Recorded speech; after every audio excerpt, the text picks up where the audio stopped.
Good afternoon, everyone. I'm delighted to welcome you along to this Aware webinar series, our April offering of our Aware webinar series, which take place on a monthly basis on the second Wednesday of every month.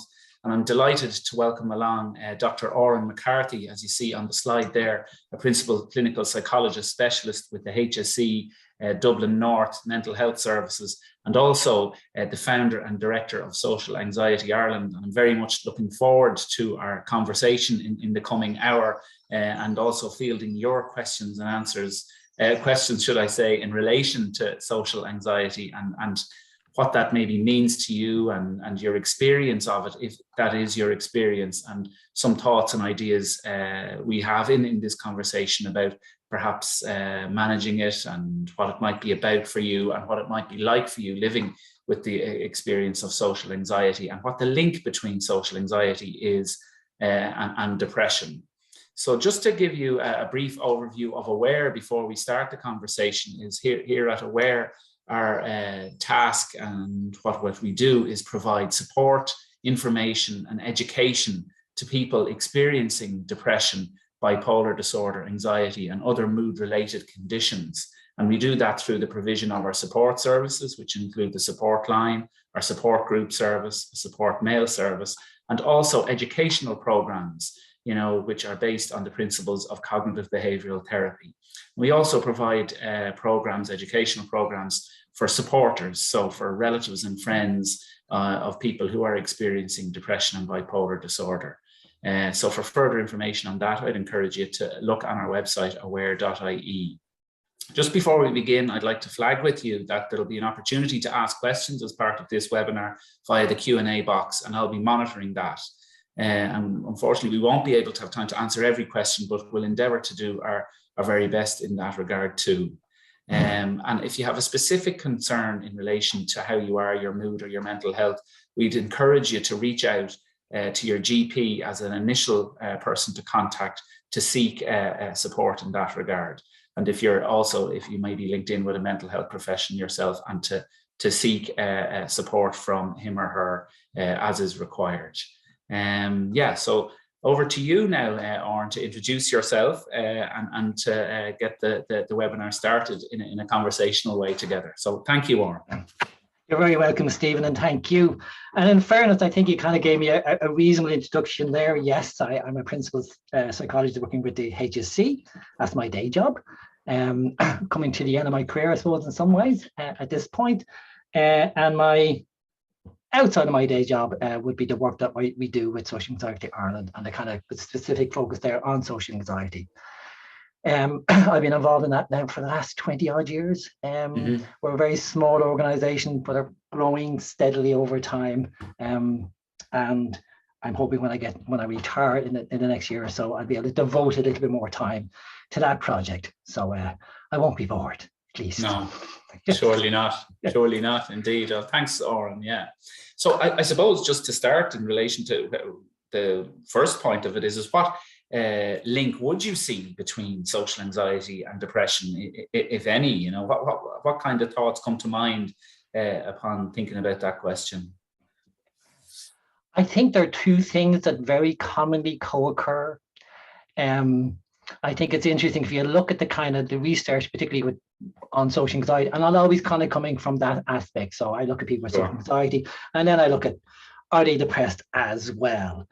And the kind of findings what you find there is that they do co-occur quite a lot.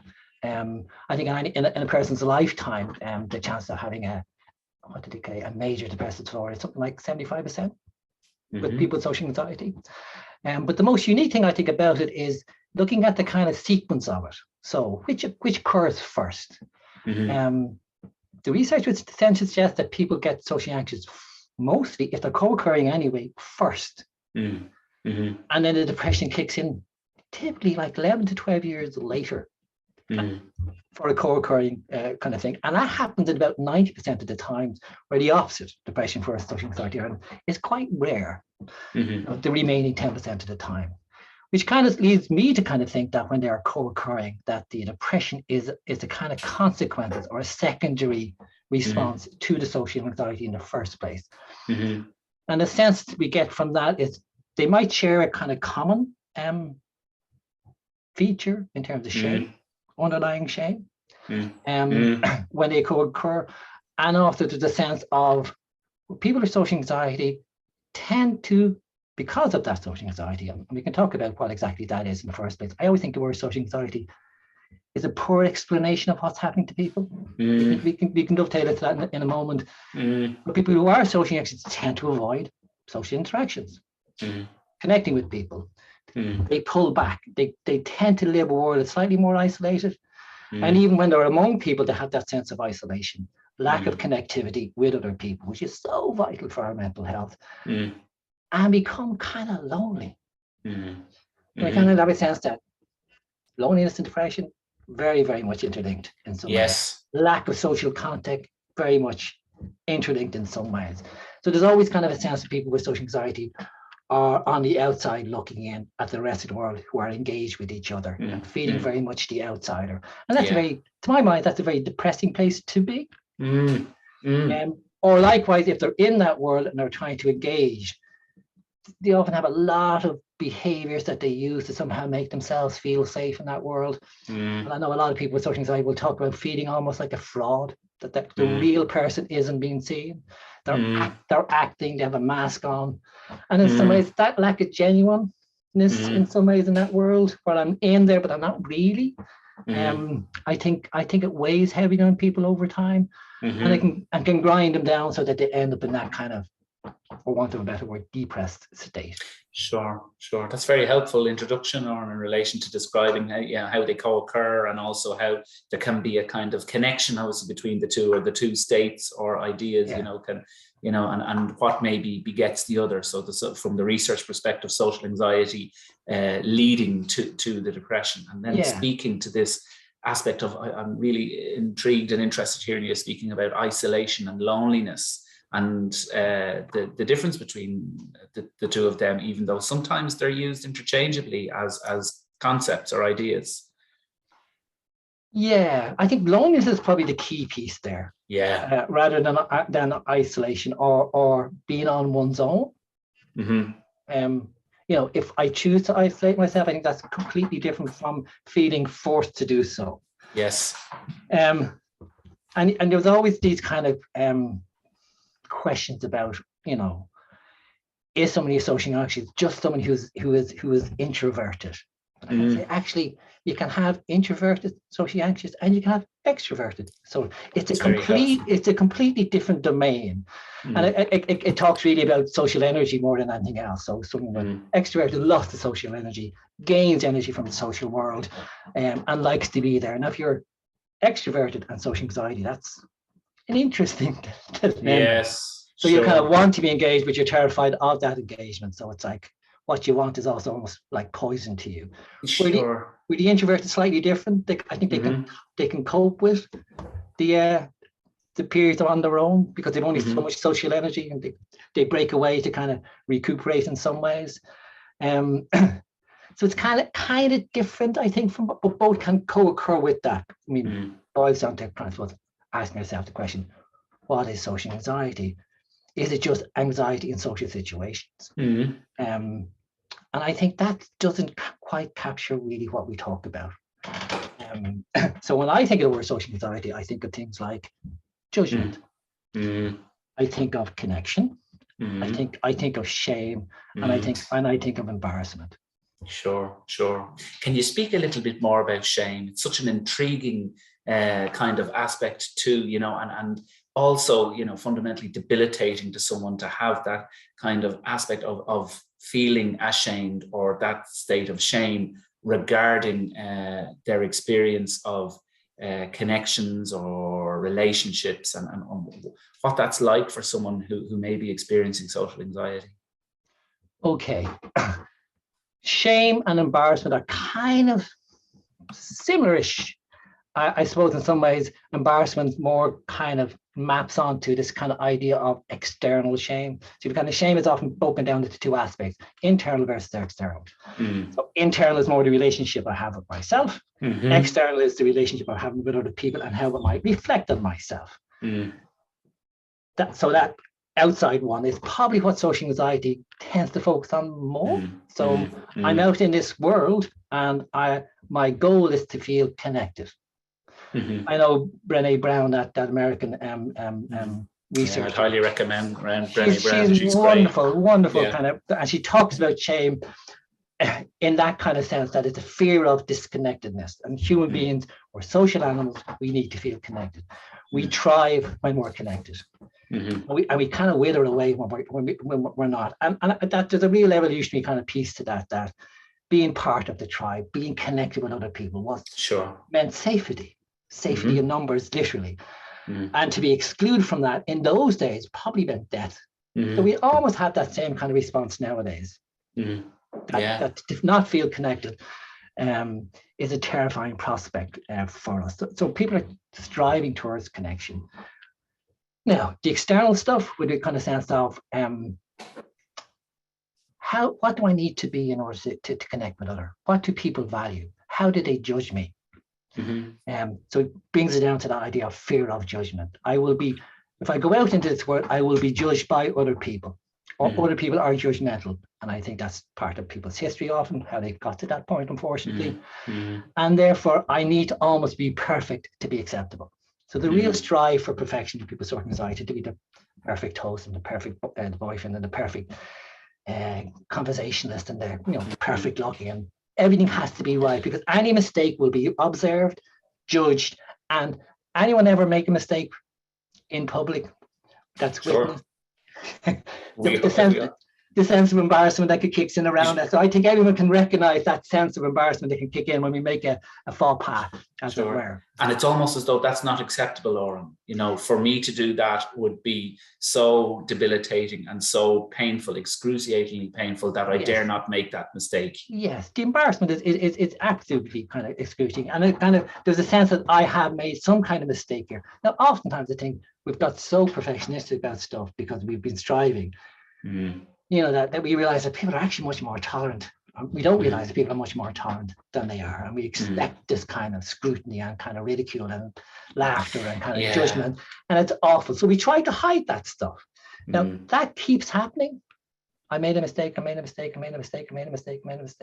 Eventually will translate to I am a mistake. And so it becomes a core construct of the person. And now we're talking about, inner shame.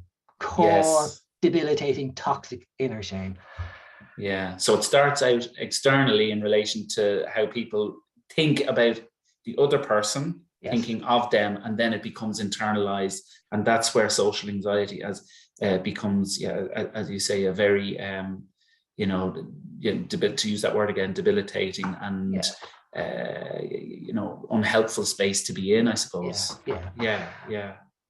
And one of the kind of interesting pieces is, and it's you kind of follow it over history, see where things go. By the time people come to me, it's kind of ironic. The concerns often are certainly a certain amount about what I'll say and what I'll do in front of other people. The same kind of, will I make a mistake? But there's also the sense that because I'm feeling threatened by an experience of embarrassment, I'm going to go into this place, I'm going to embarrass myself. So I'll start feeling anxious about that. In advance, even. I'm sweating about what I'm going to do and how I'm going to manage that, which we talk about stage periods, which we'll do a little bit later.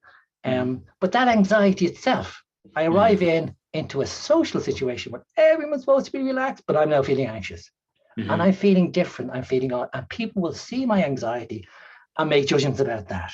So a lot of times when the time they get to us, it's things like I'm afraid that I'll blush, or I'll sweat in front of other people, or I'll stutter, or my mind will go blank, or my mouth will get all dry and will sound awkward, or I'll start shaking physically. So these kind of physical manifestations of my anxiety will be observed by other people, and they'll judge me accordingly. And somehow.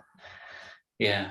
So that speaks to some of the language we use here in Aware in relation to identifying, isn't it? You're just after outlining some of the bodily signs or symptoms, and it's always the kind of internal conversation that I will be noticed, I will be seen for not being perfect or not being steady, or, someone will see me blush and therefore I can't go out. So it becomes quite insidious, to use that word, and it becomes, very much so. Thinking becomes skewed or wonky, to use that word.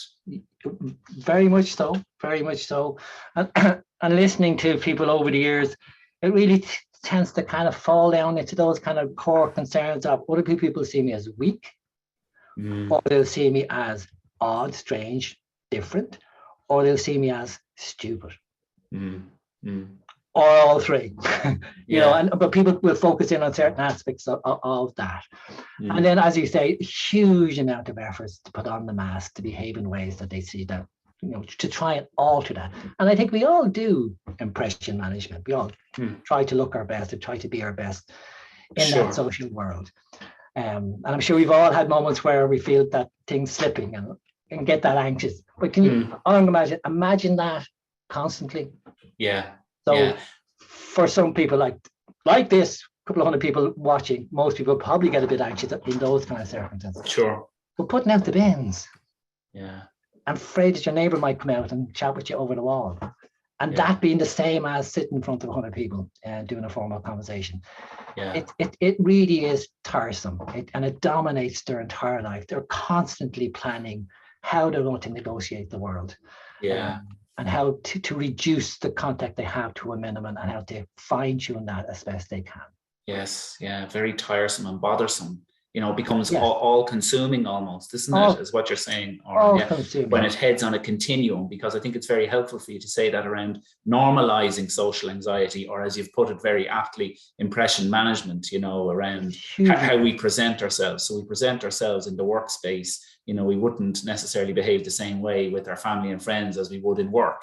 And that's, healthy, normal, adult-like behavior. Yes, but can you imagine? I mean, sometimes we kind of tease maybe our partner for taking an hour to get dressed before going out. And it's like, come on. But imagine that was not just what we wore, but everything in terms of what we're going to say, how we're going to present ourselves, and all the tricks that we might have at our disposal. Sometimes to target how am I going to make sure I'm not seen to be blushing. So the venue, the lighting. Will all account for this? Will I put a hat on? I've heard people growing beards just to hide it. All kinds of extreme measures to try and calm that down. Or any of those kind of things that may or may not happening. Huge amount of planning and strategizing in advance of. So it's almost a kind of like that 3 phases planning, that anticipatory stuff. And that can be exhausting in and of itself. And people will typically make an option either to go or not go. And they can dither over that for long periods of time. If they choose to go, then there's and we call almost, that's the anxious phase. The inside phase is the anxious stroke embarrassment, kind of wavering between the two of them, and then we escape and it's all over. And then we have the after effect phase in some ways, where there's often a real sense of despair and hopelessness and disappointment and anger and envy, looking back, and annoyance with oneself. So we can be very critical point at that time. And focusing in just on what went wrong, all of those moments of intense anxiety, and they get burned into our memory. And then the next time we're going anywhere, that's all we can think of. That experience. And as the experiences build up in that, it becomes more toxic, to use that word again, and stressful. Stressful is another word for it. Yes. It's just interesting to pick up on something you said some minutes ago, or in relation to the application of or the experience, should I say, of social anxiety, regardless of personality type. I think that's a helpful thread, so it doesn't matter if you're quiet naturally or introverted, or if you have an extroverted personality, and that social anxiety manifests or plays out for people of all personality types. Yes. I mean, again, I always take that more psychological kind of approach to this in some ways. And the question is always asked, and it doesn't matter what kind of natural personality you might have, or natural kind of where you might be on any kind of dimension, including introvert, extrovert. Life experiences still happen. Yes. And typically, for me anyway, look back and you either get you can have the perfect storm combination. So we kind of think there's a biology and there's a psychology. So biologically speaking, certain people are born with a nervous system that's a little bit more responsive, sensitive in some ways. I think the world needs sensitive people. Sure. Your job, my job requires a degree of sensitivity. So it's not necessarily a bad thing, but anytime you put the word "too" in front of those good qualities, it becomes problematic. So sure. The too sensitive people, I hate that notion. Just some people are sensitive. And then if they arrive into an environment that's particularly cruel and judgmental and ridiculing and humiliating, you got your perfect storm. I think you can get people with robust enough nervous systems. You still add enough of traumatic kind of emotional abuse, bullying, humiliation and ridicule into their world. It impacts. Of course. On the other side, you might have people arrive into environments as well where parents are socially anxious, and parents have a worldview that, the classic, what will the neighbors think? So, look, shame is a very useful emotion in some ways, corralling our behavior into socially acceptable norms. We use shame, we name and shame in the newspaper to corral people. It's like, you shouldn't do this kind of thing in some ways. So it can be, it's a necessary emotion, but if it's amped up to such a degree that it becomes toxic, so I can't do anything without shame being provoked, it becomes so much more difficult. So most people, we say that they've had experience of being ridiculed. It's not popping out of nowhere, and they've sensitized themselves to that. And the sense of, in order to avoid it, again, we're back to, I have to be perfect. Yeah, very, very helpful. Very helpful. Thank you. Just in relation to, you've mentioned something, I was wondering about the contributory factors to around social anxiety, and whether you would see a link between trauma, whether it's a current trauma or maybe an earlier trauma in someone's life, or an adversity within childhood, and the link between that and social anxiety. I see them intrinsically linked. Yes. When I talked about humiliation and kind of ridicule, to me, when we talk about traumas, we talk about the big four in some ways: the neglect, the physical, the sexual, and the emotional. The most common story I hear from people with social anxiety is the experience of being bullied. Yeah. And in some ways that can be endemic in our schools and whatever else. And when I see the anti-bullying programs out there, I'm thinking, thanks be to God, that's something we really, really need to address. It can happen in the family, it can happen on the street. And as within that bullying framework, there's a kind of I can either be emotional, it can be physical. Guys tend to be more physical with their bullying, girls tend to be more emotional, or it can be neglect, where we won't talk to you, we'll just ignore you, and we kind of you're left bypassed by everyone. And that to me is traumatic. Sure. Now, I think isolated incidents of these we can all brush off, but if they're persistent and ongoing, some of the stories you hear from people who've come through their childhood, it's just heartbreaking what they've had to go through.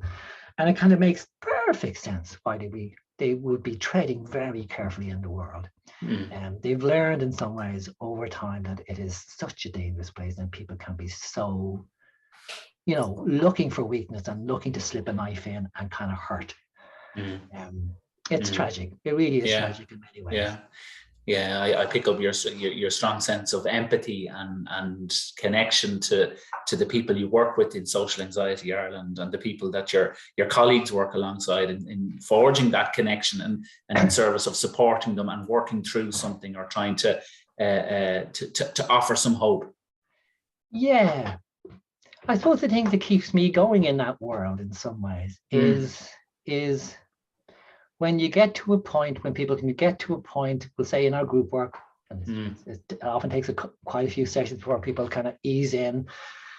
I think the first thing, I suppose, in some ways that's really quite tragic is vast majority of people with social anxiety don't talk about it. We've had people come to a group who are married with kids and will be saying they're going to knitting classes rather than coming to where we're at. The husband doesn't even know. The children don't, nobody knows, the family doesn't know. They're so ashamed of the notion in the first place. When we're ashamed, we keep quiet. So they really have no experience of connecting with other people in a similar kind of vein, which is why we run them in a group format. Very hard to get them into the group. Obviously, that it's seen as the kind of terrifying kind of place. But once you can, and once they can find their feet, and once they get to a point where they can relax, the characters that can be behind this facade in some ways are wonderful. Yes. It can be witty and funny and Sure. kind of very clever and loads of ability. And you're kind of thinking, oh my God, if people could see you like that, rather than this wall that you have in front of you, Yeah. they'd warm to you. But it's Yeah. almost like, that's my soft underbelly. Yeah. It's like people are very reluctant to allow that be exposed to other people. Yeah, to allow that in, that new experience in, because Yes. of that. And it's back to this idea, as you're saying earlier on, about the building up of the persona, or how I need to present myself to the world in order to be safe. Yeah. Sure. Yeah. Okay, very good. And just in relation to, speaking of where we're at in relation to the COVID-19 pandemic, and your sense of that and what that might have done in respect of social anxiety, and how that might have played out, some observations you may have in that regard. Well, all I can do is I can share you the observations of, we ran a support group. We went all online, like I'm sure yourself, and all our programs went online, and our support program went online, and speaking to people in that support group, particularly smaller number, kind of disappointed that had derailed their progress. They had been out and about, they've been practicing, they've been gaining a little bit each and every week, and kind of, excited about kind of thing. And then the shutters came down. It's like, and there was a certain concern, and I think valid, that I'm going to fall back steps over time. I think the majority, though, thought, oh my God, state-sanctioned social isolation. How wonderful is that? And, the idea of going out and people had to keep 2 meters away, putting on a mask. I mean, we talked about the mask, literally putting on a mask, allowed them to hide themselves a little bit, go unrecognized, and it became comfortable.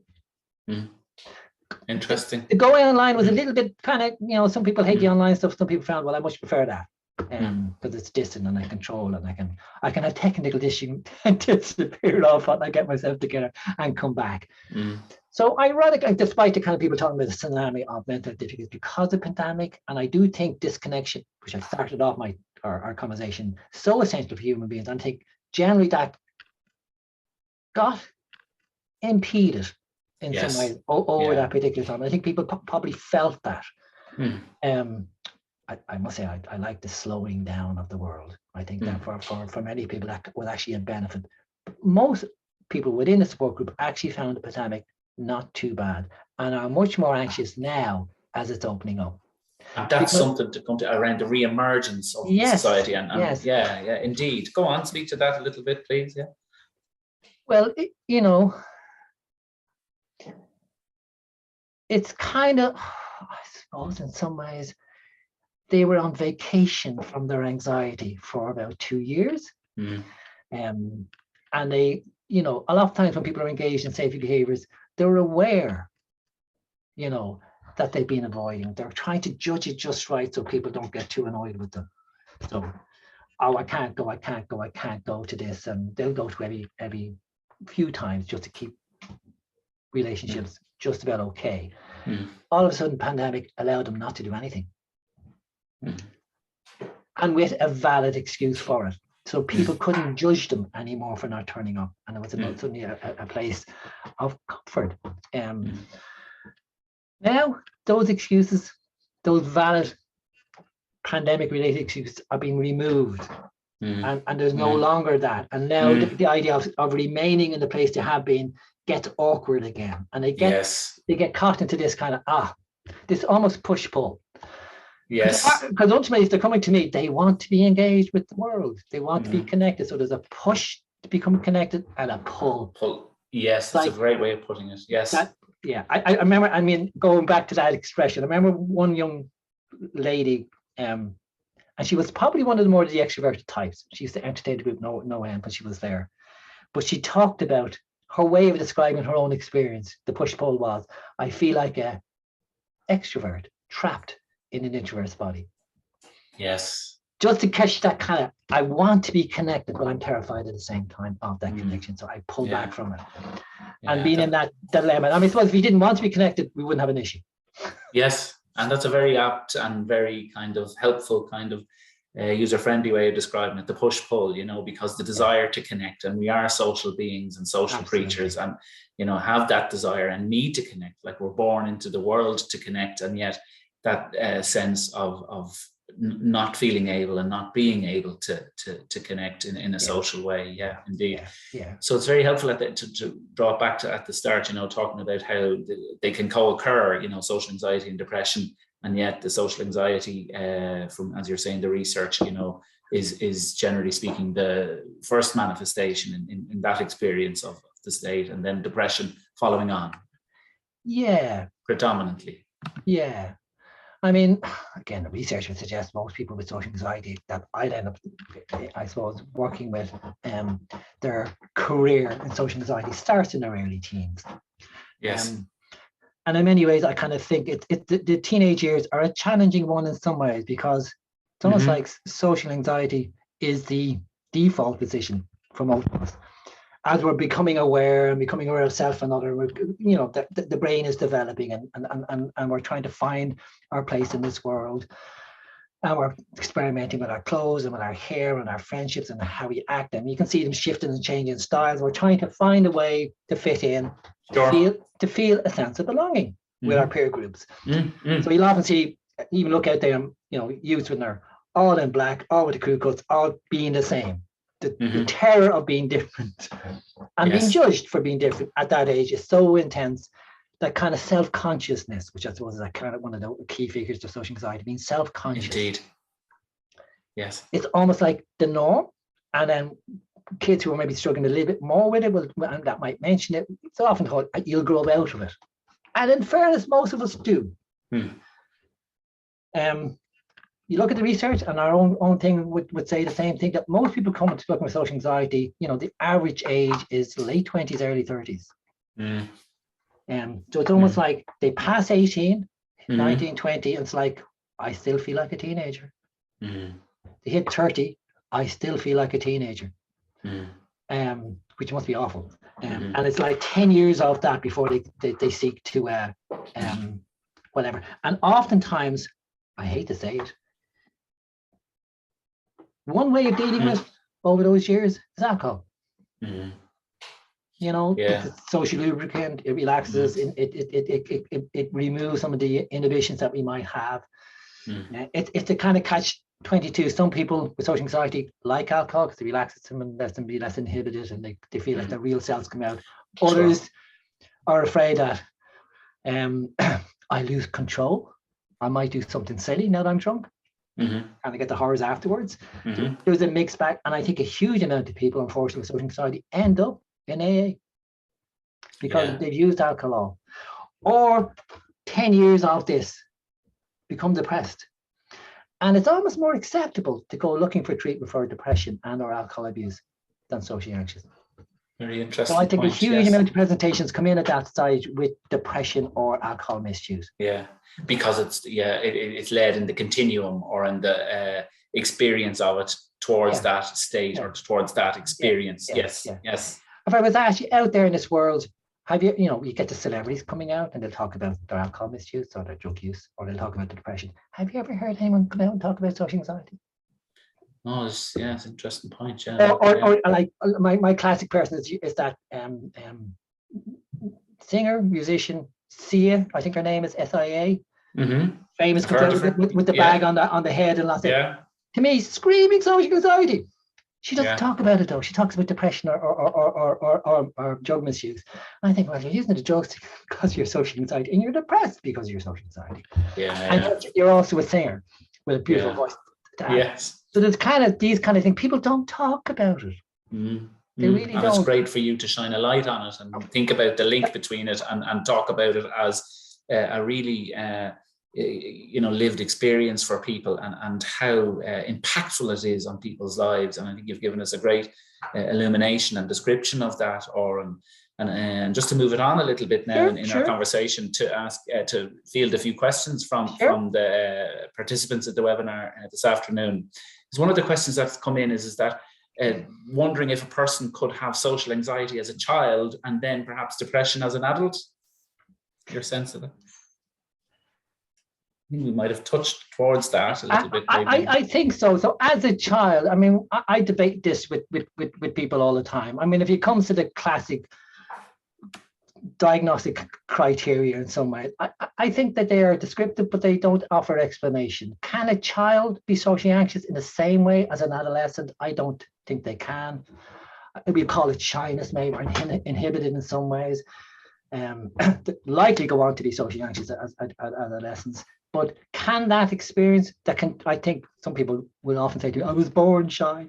Yeah. I came out of the womb shy, and I've been shy and inhibited all my life. I was one of those kids that kept back. And I'm just saying, when we're talking about a person with a nervous system that's very reactive. So a way of managing that is to reduce the stimulus around you. And if we look at it, it looks like they're inhibiting themselves here. And I think it's very obvious, and that can happen. But again, I would agree that kind of life, it's like, I want to be involved, but there's too much stimulation there, maybe, and I pull back, and then I'm not involved, and I'm lonely. Yes. And I absolutely think, yes, it can start off very, very early. Yeah. I suppose I've worked with possibly over 900 or 1,000 people over the years. Yes. Lots of people can't really identify when it started. They can't hook it on something. Yes. It's like I almost say there's been multiple small little traumas throughout your life, little niggly bits here and there that culminate, and culminate and wear you down. Some people can. They can say, I remember the day this happened. And from that day onwards, and usually what happened was something, often we're looking back with adult and thinking, God, it's very small. But in that moment for them, it was enormous. Yes, indeed. It could be just the smallest thing that invoked some kind of response around of ridicule or laughter or whatever else, and they just froze, and it burned into their memory, and all of a sudden their trajectory changed. The research says 50-50. I actually say it's much less. I think it's much more common that we have this more drip effect over time to get us there. But to go back to that question, yes, I think we can be inhibited and socially anxious as a child and teenagers, and then later depressed as an adult. Yeah. But I don't think that the social anxiety has gone anywhere. It's just been swamped by the negative kind of feelings of depression. Yes, indeed. Thanks, Odhran. Just a note of thanks from a participant to say that they're stuck in an isolated state at the moment around agoraphobia, and trying to make small steps forward, and wondering how to move forward a little bit more positively, perhaps. And I suppose that's a word perhaps that would link with social anxiety, or you would hit it. Now, go on, speak to. No, it's very different. So the isolation that happens, socially, to put it in a nutshell, the person with socially anxious who doesn't want to go out, and it looks like agoraphobia because they're staying in their home, don't want to go out because they fear embarrassment. Someone with agoraphobia, use your fear, panic attacks. Yes. In the classic sense of the word. I don't go out and all of a sudden have this panic attack and need to be rescued. If a person with social anxiety goes out, they'll often want someone to come with them as a wing person, or someone to somehow engage with other people, and they'd be the kind of second kind of person. But when we've got agoraphobia, we want someone to rescue us. I think they're quite different things. It's very helpful. I certainly think that we can have a panic attack and be mortified afterwards. Yes. Yeah. But psychologically speaking, for my mind, panic is when I feel I'm going to die or go insane. As a result, it's a misinterpretation of all the bodily symptoms of anxiety, and I'm thinking I'm going to die. Where social anxious, the bodily symptoms, people go to witnesses and think I'm weak. Yes. They're slightly different. I get you. And die always wins over embarrassment, Yeah, sure. It's a very helpful differentiation and accurate, yes. Yeah. So bizarrely enough, people with agoraphobia feel safe in their home. The further away they have to go, the more anxious they get because it's further away from their safe place. Yeah. Your socially anxious person doesn't always feel anxious or safe at home. People can call. Yeah. They still have to engage socially with somebody who calls. Whereas the agoraphobia, once you're at home, you can come into me. I'm now in my safe place. Yeah, so exactly. It is different and requires a kind of slightly different approach. Right. Both of them require, unfortunately, some form of, over time, very gradual, small-stepped exposure to that world. People with social anxiety get very annoyed with this exposure notion. Yes, yeah, feel the fear and do it anyway. Yeah. They want to strangle that woman. Yes. Who Okay. wrote Yeah. that Yeah. The book. Because exposure is important. Some with social anxiety often they'll go out and they'll say, well, I'm going and I'm living my normal life and it's not getting better. Yes. But when they arrive into we'll say the social event, they become self-conscious. So they become conscious of self, and therefore their exposure is to their own internal anxiety and trauma and whatever. They're not exposing themselves to the outside world. They're not paying attention to the people around them. They've switched inwards and are in their head and in their body, and they're every little tweak and every little sweat and every little they're really conscious of. Yes. So they go out and they traumatize themselves through their own exposure to themselves. So we always start with our programs like, forget that. Never going to work. Yeah, I get you. Because you're not fully present. Exactly. In the social world. So this we do a lot of that kind of attentional control training initially to kind of get people to be able to focus out into the real world, the people around them, to pay attention. Also focusing on actually paying attention to other people like. So if you want to be judged well, pay attention, listen, focus in on others. And the more you focus on others, the harder it is to focus on what's going on internally. Very helpful, yeah. It's so kind of technique-wise, yes. It's that kind of mindfulness-based stuff. You took the words out of my mouth. Yeah. Just another question from a person, Odhran, is your sense of does social anxiety always need to be fixed? This is how it's come in. Is there a case for accepting this is who I am? Love that question. The word fixed. Whoever said it, great question. Thank you. We often use the word battling or these kind of military type terms when it comes to trying to deal with our mental health. I think when it comes to social anxiety, I think that is disastrous.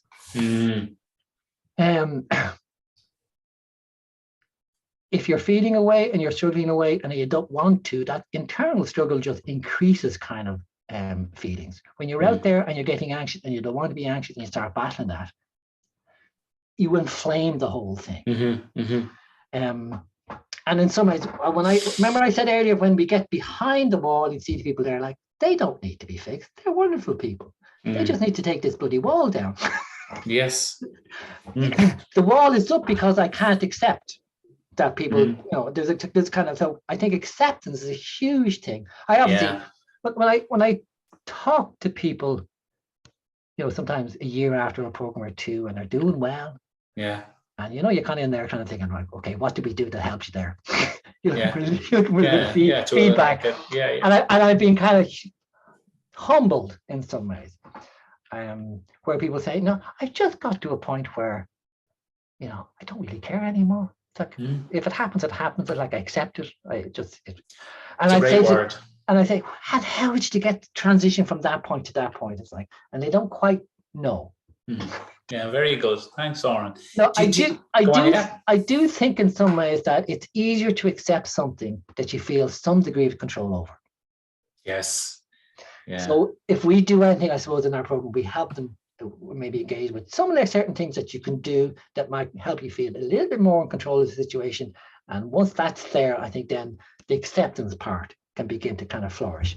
Right. But it is central to our approach is that this is something you can't be fighting. This is something you're going to embrace and accept. Yeah, very good. Yeah. That's very helpful. Yeah. Any insights into the rise and importance of social media in the modern day and its impact on social anxiety? I think it has had a tremendously difficult and problematic one. So there's two pieces to that, I think, in some ways. So we can go with the social media stuff and particularly the likes and trying to put the perfect image there and how many likes and the amount of friends we have, like 600, 700 friends. We're actually beginning to find, I think the research is that people who have 600, 700, 800 friends on Facebook end up being socially anxious, much more so than a person who has 5 or 6. Yeah. Human beings can't sustain 600 friendships. It's just, it's a joke. Human beings in their ideal circumstances have about 5 or 6 people in their inner core. And they only have time for that. We know who's important to us by the amount of time we spent with them. time is almost a gift we give to somebody. We know when someone is no longer friendly with us when they start spending less time with us. Yeah, it's a lovely saying. Yeah, we look into anyone's life and we say, who's important to you? I'll tell you who's important to you based on how much time you're spending with who and where and when. Yeah. So it can't be. And trying to maintain 600 friendships is just ridiculous. The pressure on it, and it's all about being liked.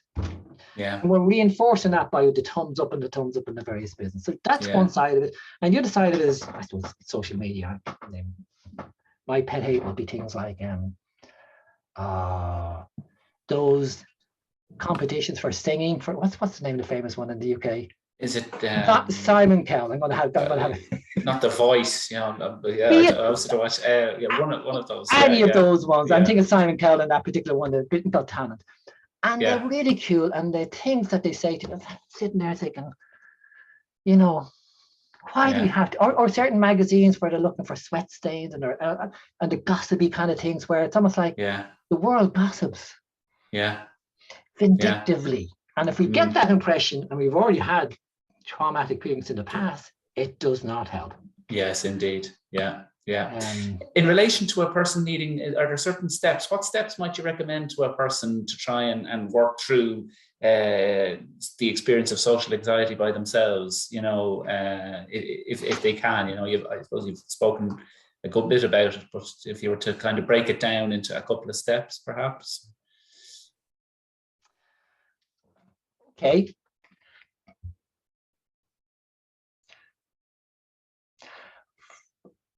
I tend to think of along a couple of different kind of avenues. First avenue, I kind of think, three avenues I typically have in my head. Avenue number one is, what can we do to make ourselves less, how would you say, sensitive to emotional states, to be more resilient or more robust? So I can almost use the analogy of, going out into the cold. What kind of techniques or activities will help us feel warm, like putting on a coat? So I'm not changing the cold, I'm changing my capacity to cope with it. And all the classic stress management stuff tie in with that in terms of decent sleep and a decent diet and plenty of fluids and watching your alcohol intake and all of those kind of things, and exercise, hugely important. So gauging all of those, even on a solitary basis, although ironically exercise from a mental health point of view works much, much better when we would do with somebody else. So jogging with somebody is much better for our mental health than jogging on our own. Or engage. Very interesting. It's interesting because conversations happen. Yeah. As long as you're not out of breath. And that's, of course. So I tend, but they're very generic stuff. So those kind of things. That's the first thing. The second thing is, if you are anxious, what kind of things can de-escalate that? Yeah. These are very generic now. So the classic stuff, I think breathing, learning how to breathe properly is so essential. And people think, of course I'm breathing. Most people breathe with their upper body and their chest and their kind of, their, rather than their diaphragm. And there's a science and there's a physiology to that, trying to use the diaphragm to breathe and recognizing that it's the out breath that's essential. The out breath is the one, if it's done slowly and you've done the proper diaphragmatic, like belly breathing, so your belly needs to expand and you breathe out slowly, you stimulate that parasympathetic nervous system. Yes. So I would say, look up parasympathetic nervous system stimulation. There's loads of ways of doing that. Yeah. Breathing is probably the classic. It's been used by religious or throughout the ages, and all kinds of societies figured it out. Learn how to breathe properly, breathe well. I would say, look at a baby, newborn baby, flat out. They don't breathe with their chest, they breathe with their belly. Ideal way to breathe. It's very tangible, yeah. Great. One, yeah. So that's the second one. And then the third one, obviously, so boost her up about it, find ways to reduce the anxiety when it happens. And then we've got, I suppose, the more specific things. If you're going to, you need to get out there. Small steps. And to me, the most central thing is you need to learn how to control your attention. Yes, you've spoken to that before, around which I thought, looking at, and you need to start paying attention to what you're doing well. There's a real bias towards the mistakes I've made. Yeah. And switching that bias to the, to the other angle of things, around paying attention outwardly. Yeah. And when you pay attention outward, you will get evidence of people's responses to you. Sometimes they're quite positive. So if you're locked in your own head and someone wants to talk to you, or someone fancies you, or someone's smiling at you, you don't see it. Yeah, sure. They come and try to talk to you, and you kind of lock in on yourself, and you find it difficult to engage, and they try, and after a while, they give up. They don't want to know you anymore, and they walk away. It often ends up you reinforce your own notion that I'm unacceptable. Look at them walking away, where you push them away. So that, and then pay attention to what you're doing to make yourself feel safe. Yes, feeling safe is very important in it too. Sure, yeah. Well, if you keep behaving as if a situation is dangerous, there is no way you'll ever get your head to think of it as safe. Yeah. Because we will pretty much follow what we do. We become what we do, literally. So if you act as if it's safe, in time it will become safe. So the exposure is going out, so acting as if it's safe. But if you mask yourself with all your safe behaviors, you've gone out, but you haven't really gone out. So I'd say people think about the things you do. So before going out, some people will say things like, I'll make sure I turn up on time or early, or I'll turn up late so I can sneak in the back. Change that. I have 5 points before I go out. Drop it to 4. Then drop it to 3. I will wear certain clothes. I'll wear my hair down. I'll do certain things to hide myself. Change those. Just one at a time. Yeah. And then go out. Yeah. I'm out there. Some people have conversations rehearse. They'll have little notes in their hand. They'll have handkerchiefs. They'll have water. Change them. Yeah. Shift it. Yeah. Act as if it's safe. But you've got to recognize what it is you're doing to help yourself feel safe. Yeah. And realizing the reality is, if the social world was dangerous, all what you're doing makes perfect sense. In fact, we should get the rest of the population to do what you're doing. Very helpful. And I suppose that answers the next point there that a contributor made, is around low self-concept, kind of working itself through or taking care of itself when social experiences become non-threatening. Now, without getting into something too linear, if someone has that aspect of low self-concept or low self-worth, but if social experiences become a little bit more non-threatening, that has an impact. Potential. Fully agree with him. Yes. Yeah. It's almost like the lived experience I've had up to now has been negative. Yeah. And therefore my response to the world makes sense in the light of that lived experience at this point in time. Yeah. We always look to kind of figure out can we have different lived experiences? Yes. One. So to go out in the world and have a different response or see something in a slightly different way because you've been paying attention to it. And to pay attention and to hold on and grasp that stuff. We often have people to kind of, anything that goes well, take a note, remember it. Yes. Try not, because a lot of times you're like, something goes well, it's just luck, or they would just be nice, and they find a way to slice and dice any kind of positive stuff coming in, but again, recognize what you're doing there. Let it go. Someone's trying.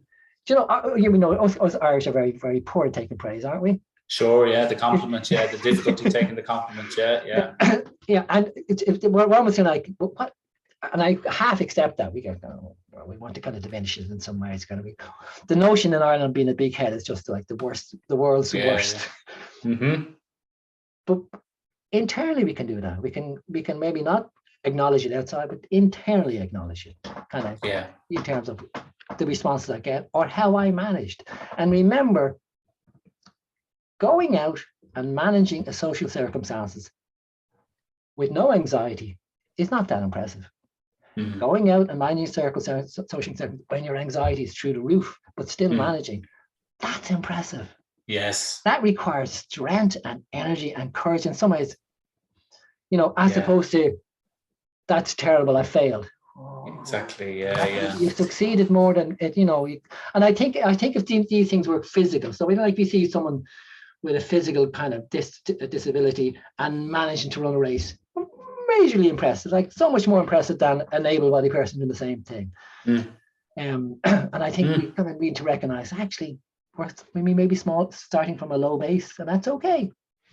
Yeah, that's very helpful, I think, in relation to strength, courage, and and then working towards embracing that acceptance. And I think there's something very helpful in that.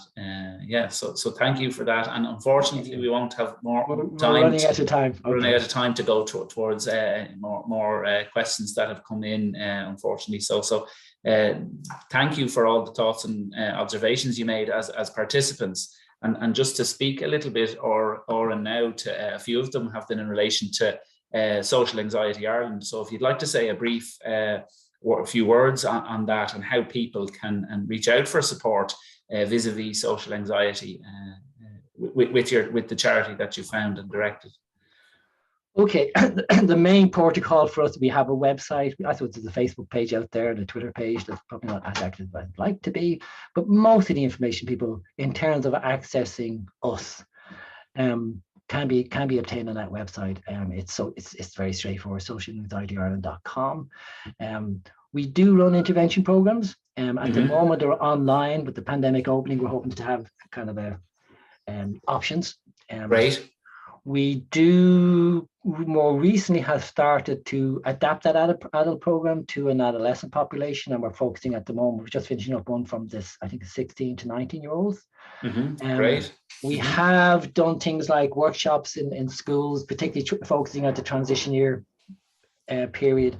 And then generally we're out there trying to, as I say, that's why I accepted this kind of invitation, trying to raise awareness of what I would see as one of the most underrepresented and underspoken, or kind of like sometimes use that word as silent epidemic.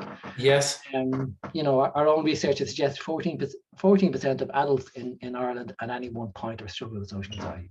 Yeah. It's a significant amount, isn't it? Significant amount. And it needs to be spoken more about, as you say. I think so.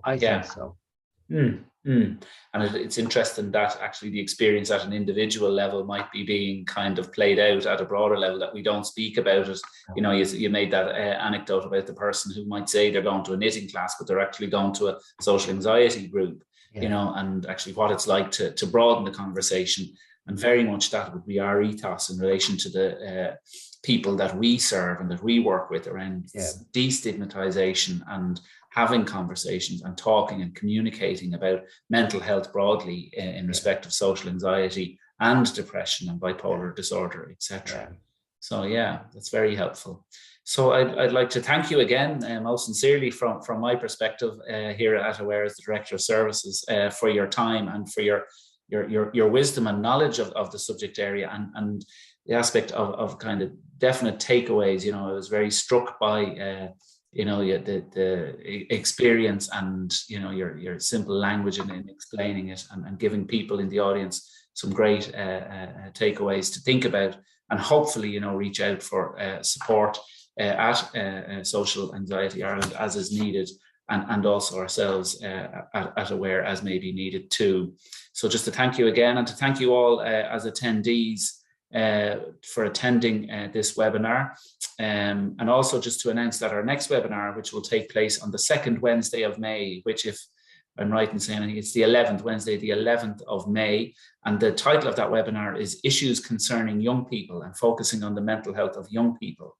And if you'd like to stay up to date on our upcoming webinars, you can subscribe to our webinar mailing list on our website, or follow up on the email that you'll receive tomorrow.